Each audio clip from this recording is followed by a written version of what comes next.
Ria Records Studio. Bagay moun ki epanye. Oh, bagay moun ki epanye. No. Bagay moun ki epanye. Police kou civil moun apwen pa tout kote vwe. Bagay moun ki epanye. Artiste journaliste élève ap tombe c'est chargé. Bagay moun ki epanye. La ria bagay VIP c'est veye fouye. Bagay moun ki epanye. Non.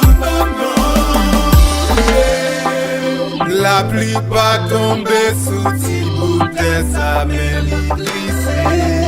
Uniforme ça pas qu'à montrer pour un faux policier. Si nous te ouais pays pas toi l'argent. Mais observer des sous clous pas de pansement. Pas besoin y'en a fait pour cibler. Et qu'on dit pas poster ses bras calés. La pourri pas milliers toujours battre. Chat qu'on est danger pour bête. Si ça classe pour pas y'a pas manifester. Pour insécurité qui a tiré panier. Bagay moun ki epanye. Police kou civil moun apwen pa tout kote vwe. Bagay moun ki epanye. Artiste journaliste élève ap tombe c'est chargé. Bagay moun ki epanye. La ria bagay VIP c'est veye fouye. Bagay moun ki epanye. Non. Est-ce que nous pas des oreilles pour nous entendre? Est-ce que nous pas des yeux pour nous regarder? Est-ce que nous pas des têtes pour nous penser, pour nous changer ça? L'État bourgeois pays, ben nèg nan ghetto ça pour faire sans pouler.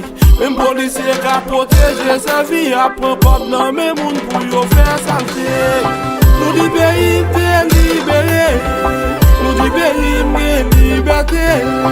Pour qui c'est nous qui mal été, en plus encore nous va épargner. Bagay moun ki epanye. Police kou civil moun apwen pa tout kote vwe. Bagay moun ki epanye. Artiste journaliste élève ap tombe c'est chargé. Bagay moun ki epanye. La ria bagay VIP c'est veye fouye. Bagay moun ki epanye. Non. Epanye, sa cause don vin viv kon vagan. Pain pa nan normalite l kon nou tan kon dalban. Ti moun san papa kap fime drogman. Souven tan termine etude klasik tan kon drogman. Nou nou peyi insécurité. E sak fe diaspora yo be voyaje. Ki l'ajan ou pa kout bet kafe. Ou kidnappe ou pa mem go som go peye. Si paran ou va vle negosye. Y'a pli kou trou bale pi yo boule. Mam zin evite tache, mon nou ba an pitié. Paske pou yon ka siple. Kos nou yon ba evanye.